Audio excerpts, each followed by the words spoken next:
नमस्कार, स्वागत है आप सभी का। एडेड जूनियर शिक्षक भर्ती को लेकर के बात करेंगे। एक नई नोटिस है जूनियर हाई स्कूल शिक्षक भर्ती से ही संबंधित है, लेकिन यहाँ पर भर्ती के प्रोसेस में इस नोटिस से कोई देरी होने के यहाँ पर चांस नहीं है, क्योंकि यहाँ पर जो कुछ भी पहले के डाटा रिक्त पदों का, चाहे सहायक अध्यापक का, प्रधानाध्यापक का, वो सारी चीज़ें मांगी गई हैं।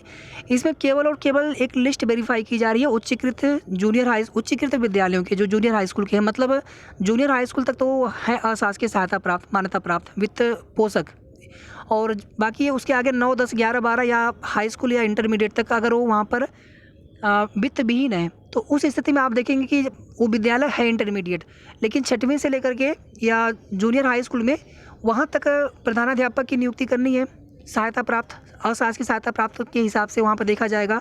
तो वहाँ पर मैनेजमेंट ये कह करके मना नहीं कर सकते कि हमने यहाँ पर इंटरमीडिएट तक जो प्रधानाध्यापक है वो रखा हुआ है, तो हम यहाँ पर 6 से 8 के लिए प्रधानाध्यापक नहीं रख सकते, ऐसा वो मना नहीं कर सकते हैं।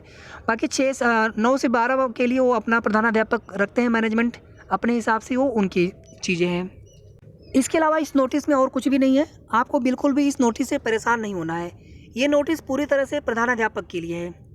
हालांकि आप यहाँ पर देखेंगे तो अशासकीय सहायता प्राप्त जूनियर हाई स्कूलों में प्रधानाध्यापक एवं सहायक अध्यापक के रिक्त पदों के आप द्वारा पूर्व में प्रेषित किए गए अधियाचन में उच्चीकृत विद्यालयों के सत्यापन के संबंध में, तो यहाँ पर केवल और केवल उच्चीकृत विद्यालयों की लिस्ट मांगी गई है, उनकी जानकारी मांगी गई है, सत्यापन उसका करवाया जा रहा है। और 6 तारीख का लेटर है और 6 तारीख में ही ये जानकारी मांगी गई थी, चाहे वो ऑनलाइन तरीके से या फिर किसी वाहक के द्वारा।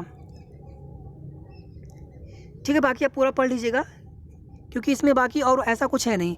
बस यहाँ पर जो उच्चीकृत विद्यालय है उनकी व्याख्या यहाँ पर की गई। उच्चीकृत विद्यालय कौन है, अगर आप देखेंगे पॉइंट नंबर 2, इन विद्यालयों में किसी प्रकार की जनशक्ति में वृद्धि नहीं की जा सकती तथा वही जनशक्ति मान्य होगी जो विद्यालय को हाई स्कूल की मान्यता के समय जूनियर हाई स्कूल स्तर पर वेतन वितरण अधिनियम के अंतर्गत अनुमन्य थी। मान लीजिए वो विद्यालय है पहले 8वीं तक, फिर बाद में वो विद्यालय 10वीं तक हुआ, 12वीं तक हुआ और 8वीं तक ही मान्यता प्राप्त है, तो वहाँ तक जो है सरकार की जिम्मेदारी है भर्ती करना, उसके आगे की जिम्मेदारी नहीं है। इसी तरह से आप देखेंगे कि जो विद्यालय है जूनियर हाई स्कूल, यहाँ पर देखिए ऐसे विद्यालय जो हाई स्कूल अथवा इंटरमीडिएट की वित्त विहीन मान्यता प्राप्त कर कक्षाएं संचालित कर रहे हैं। मतलब जूनियर हाई स्कूल के विद्यालय तो है सहायता प्राप्त 6वीं से 8वीं तक का, जो जूनियर हाई स्कूल हो गया, लेकिन उसके आगे 10वीं तक भी वो उन्होंने चला रखा है या 12वीं तक भी चला रखा है। तो 9वीं, 10वीं, 11वीं, 12वीं की जो चीज़ें हैं वो सरकार से उसको मतलब नहीं है, और वहाँ पर 6वीं से 8वीं तक एक प्रधानाध्यापक उनको रखना होगा जो भर्ती की जा रही है उस हिसाब से। उसके आगे जो प्रबंधक है वो मना नहीं कर सकते कि हमें इंटरमीडिएट तक हमने एक हेडमास्टर रख रखा है, तो हमें अब दूसरे प्रधानाध्यापक की यहाँ पर आवश्यकता नहीं है, ऐसा वो मना नहीं कर सकते हैं यहाँ पर। आप बस इतना मतलब यहाँ पर समझ लीजिए। ठीक है, बाकी आप पूरा पढ़ लीजिएगा। हमने यहाँ पर पूरा लेटर पढ़ा, इसको अच्छे से समझा और हमें यही चीज़ें यहाँ पर समझ में आई, और आपको भी यही चीज़ें समझ में आनी चाहिए, क्योंकि यही चीज़ें इसमें दी गई हैं।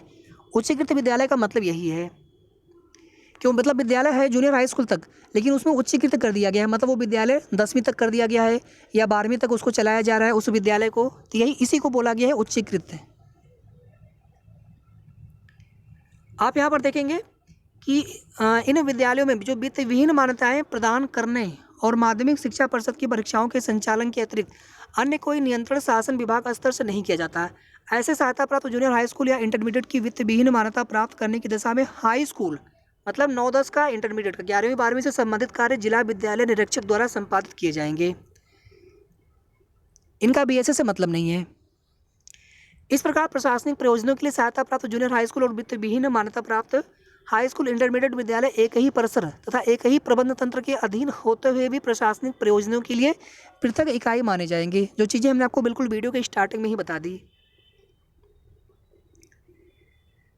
और इसमें कुछ नियुक्ति का भी मामला है, जैसे मंजू अवस्थी केस हो गया, और दूसरा इसमें केस एक और है, यहाँ पर है शैलेंद्र दत्त शुक्ल।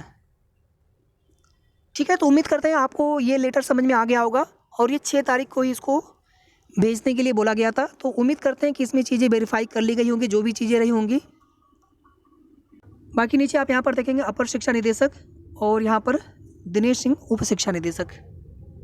तो इस तरह से आप देखेंगे कि एडेड जूनियर हाई स्कूल शिक्षक भर्ती के जो अध्याचन है, प्रस्ताव है, उसमें कुछ न कुछ क्वेरीज लगातार बने रहने की वजह से ही भर्ती प्रक्रिया में देरी हो रही है।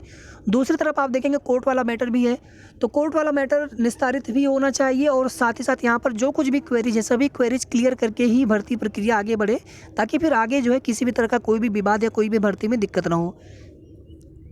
आप यहाँ पर देखिए कि प्रस्ताव जो है जीओ का भर्ती का प्रस्ताव 1 से 2 दिन में शासन को प्रेषित कर दिया जाना है। आज कल 1 से 2 दिन आप मान के चले, यहाँ पर आज का दिन छोड़ दीजिए, कम से कम आप कल तक का समय और दीजिए। हो सकता है कल जो है प्रस्ताव चला जाए लखनऊ शासन को, या फिर परसों तक चला जाए, तो 1 से 2 दिन का समय यहाँ पर हम सभी को देना होगा। बाकी भर्ती में बहुत ज़्यादा यहाँ पर देरी नहीं होना है। जनवरी, और ये तो हमने उस दिन भी आप सभी से बताया था कि इन्होंने 45 डेज का समय मांगा है, लेकिन 10-15 दिन और मान के चलें। हो सकता है क्योंकि फिर बाद में कोर्ट में फिर से लगा देंगे हलफनामा जवाब कि सर हमने समय तो लिया था लेकिन हमें इतना समय अभी और चाहिए उसमें। तो ज़रूरी नहीं कि यहाँ पर, हो सकता है कि आगे समय मांगा जा सकता है, या फिर कुछ प्रोसेस कंप्लीट कर लें, उतनी जानकारी देते हुए हलफनामे के रूप में शेष प्रोसेस करने के लिए थोड़ा सा समय और मांग लिया जाए। तो जनवरी तक का हमें पूरा समय देना है विभाग को कि जनवरी के लास्ट तक ये भर्ती कंप्लीट हो जानी है। बाकी अपने स्तर से प्रयास निरंतर जारी रखना है। तो बस इतनी ही अपडेट थी एडेड जूनियर शिक्षक भर्ती से संबंधित। आगे की कोई भी ऑथेंटिक सही जानकारी होगी आप सभी को हमारे चैनल के माध्यम से समय समय पर मिलती रहेगी। वीडियो को आप सभी प्लीज़ लाइक शेयर जरूर कर दिया करें। साथ ही अगर आपने अभी तक चैनल को सब्सक्राइब ना किया हो तो सब्सक्राइब भी आप जरूर कर लेंगे। धन्यवाद।